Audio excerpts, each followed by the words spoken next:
there, neighbors and naysayers. September 9th, 2024. These are the growing steers in the switchgrass field. So, drought. You can see over on the hilltops there, dry.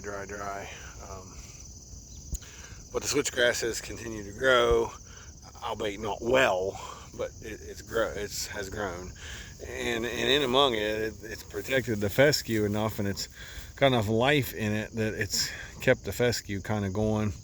Also, when we grazed this, it was 3 or 4 foot tall last time, and the cows just didn't eat the fescue and orchard grass down in it. So we got some stuff here. This will be about 5 or 6 days maybe for them. We're not going to hurt it because we'll probably have frost before too awful long. But boy, it sure feels good to have cows on something sort of green at this moment. We've still got grass left. It's not great. It's what we would bale for hay right now. They can pick around and get some green, and they're staying full and they're still growing. So that's all I can say about it. A word of caution here though, like, if you look out at that, you can see there's standing dead stuff everywhere. And that shows me that they're not starving, but I'm checking their cow pies and I'm checking their left side every day to make sure that there's something. And yeah, you're seeing a green spot up there. It's because that's where that pump trough overflows. That's a long story, but the pump down in the bottom pumps to that trough continuously.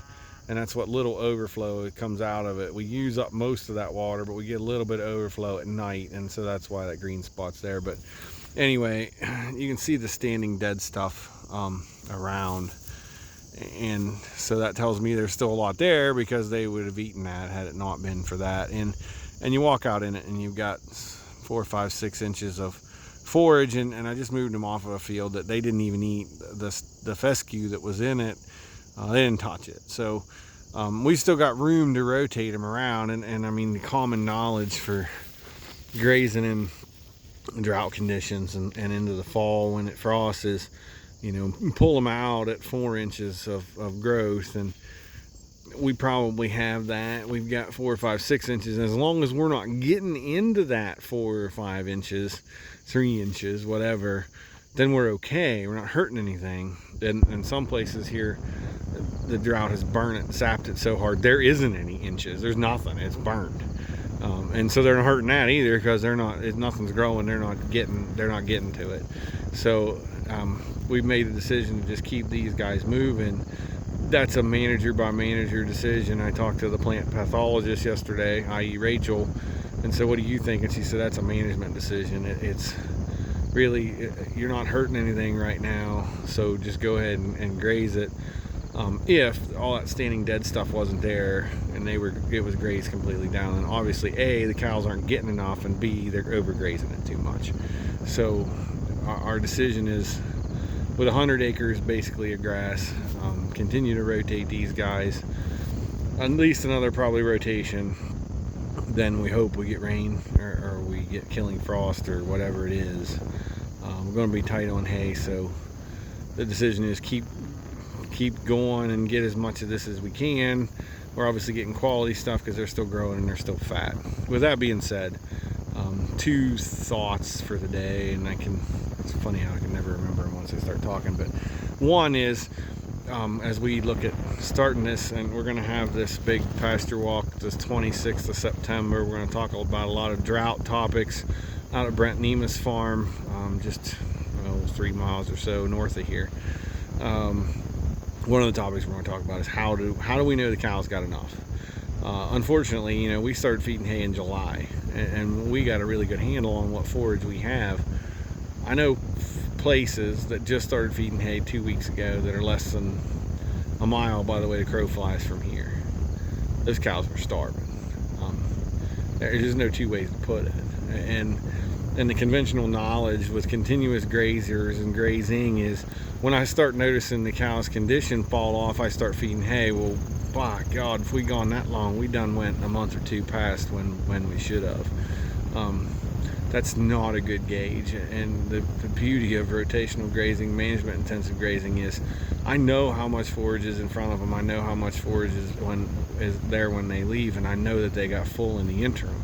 I looked at their left side, know they got something to eat, and I realized that they're harvesting a field with a 3-inch cutter bar for a mouth, and it takes a long time to harvest 36 dry pounds of forage a day on a 1,000-pound cow.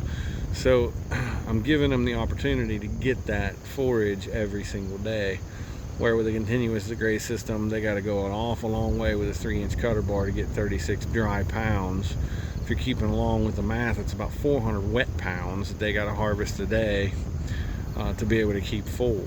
So one of the beauties of, and you know, how do we know, and how do we know when they're full? And this is the time when rotational grazing, management intensive grazing, mob grazing, whatever we call adaptive grazing, really shines, because we know we have enough, or we know we don't have enough. And I knew I didn't have enough in July. Actually, funny thing is, we got a drought program here going to pay us by the head for drought.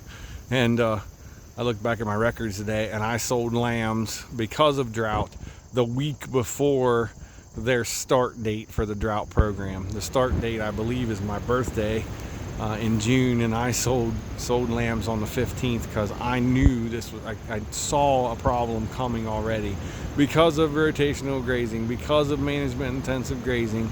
I was forward thinking enough a week ahead to move some animals because I knew it was getting dry already. And you know, we're doing this not backward. I mean, they just declared this drought thing like 2 weeks ago, and then they went backward and said, well, this is when it really started getting dry. And I knew a week ahead with management intensive grazing. Now it's going to hurt me because I'm not going to get a drought payment, but in the end, I sold lambs prior to anyone else knowing that it was getting dry, and I got a great price for lambs, really, for where we sent them. So that in the end, I probably got more money out of it that way. I'm not crying, I'm just saying it's kind of a funny thing. Management intensive grazing showed me that I needed to get rid of some animals at that point, and we did. And then we put everything on hay, and so that's about when we started thinking about putting them on hay. And I'd have to look back at the date, but it was not long after that we put them on hay. Second thought for the day, and I just had this argument with Dad. We're gonna be tight on hay. I think we got enough, but it depends on when these guys finish up and when there's nothing left. And even then, our hay test average has been between 7 and 12% protein on grass hay the last 4 or 5 years that we've been testing hay. We need to get tests on this year's hay so we know where it's going to be, and then that tells us what we need to buy, if we need to buy any. And I said I had an argument with him. Dad's old school. Hay's hay, doesn't matter what kind of hay, it's just hay. And you know, I've seen cows starve to death with their belly full because the quality of the hay was not good enough. And my parting comment to him was, you know, are you going to buy any hay from the people that you see bale hay around here? I mean, all summer you say that can't be dry, that can't be dry, that can't be dry, and yet now you're going to turn around and think about buying hay from the locals around here. I don't think so. It ain't going to happen. I said, we have got to bring bales in. We've got to get a test, and then we know what quality of hay we have to buy to mix in with what we've got. And it's just a good point for anyone listening. You know, just because it's hay doesn't mean it's good quality hay. Doesn't mean it's anything we're going to eat. We got probably 60 bales, I don't know, maybe less than that, of hay that we baled that got rained on about 4 or 5 times, and we got it dry and got it baled. And it was a year when, and there's 2 or 3 years old now. It was a year when we were short, and we baled it thinking, you know, we may have to feed it, and then we didn't, and we use it for bedding in the hog barn. Dad's tried to feed a couple bales of it here the last couple weeks, and they won't eat it. They just kind of lay on it. It's what we call bed and breakfast hay. But you know, I need to say to him, you know, that's the kind of quality hay you're going to buy in a lot of places. If you're not checking what the quality is, you're going to buy junk like that, and they're not going to eat it anyway. So what did we buy? Yeah, we may have got it for 60 or 80 bucks a ton, but if they don't eat it, it don't make a difference. And if it don't feed them, if it don't give them nutrition in any way, it ain't going to make a difference.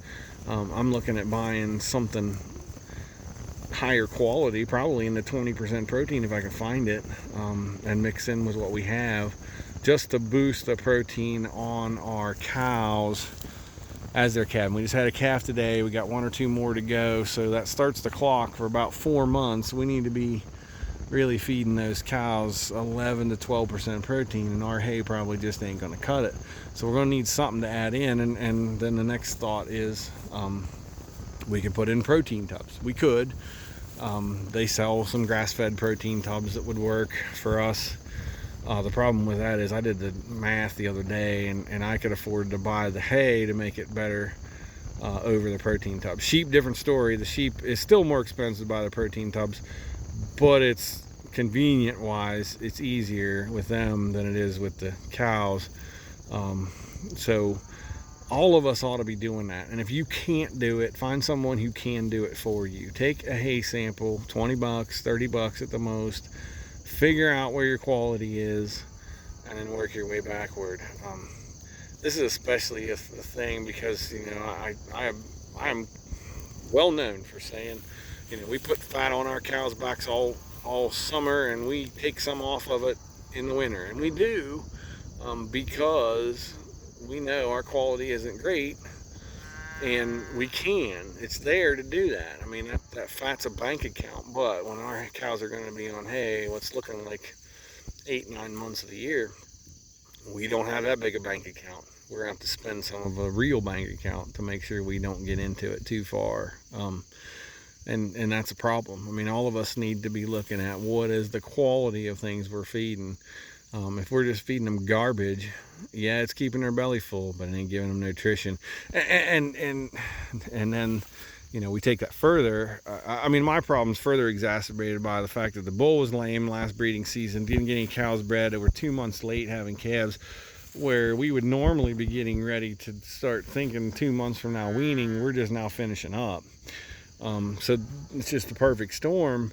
But as Brant, our pasture walk host, brought up to me, you know, he had a cleanup bull out with cows, and none of them are bred. 90-degree heat, zapped the bull, zapped the cows. We're having the same issue with sows over in the hog barn. We've had several here lately that have come back, returned to heat, and I usually stick 95 to 100%. And we've got 3, I think, in the last week that have come back in heat. That's a heat thing. And with cows, it's going to be quality of feed too. We got the bull turned out right now. He's breeding cows. Is he getting any of them? I don't know, because none of them have been there long enough for me to see any of them return. But it's going to be an issue, and you know, the quality we feed them now keeps that calf. If your cows are already bred, or gets them bred if they're not like mine, if we don't get them bred, and we don't have calves again next year, and the drought effects just continue to go on. So the 2 thoughts for the day: check your hay quality, figure out what quality you need to be feeding, and don't just willy-nilly go buy those damn protein tubs if you need it. If you don't need it, it ain't worth having. And if you do need it, chances are it's probably not the cheapest option. You probably ought to be looking into something else. And the second thing is really be paying attention. Hopefully all of you that are in a drought stressed area are feeding hay already, and if you're not, you know, that's something for you all to think about as we get into a drought stress time at any point. With management intensive grazing, I know when I move in I got 8, 10, 11, 12 inches. I know when I move out I got 4 inches of forage. I know those livestock got full. In continuous grazing, I got no idea until I see a skinny cow, and like I said, that's months later probably. Well, that'll say, we'll see you next time.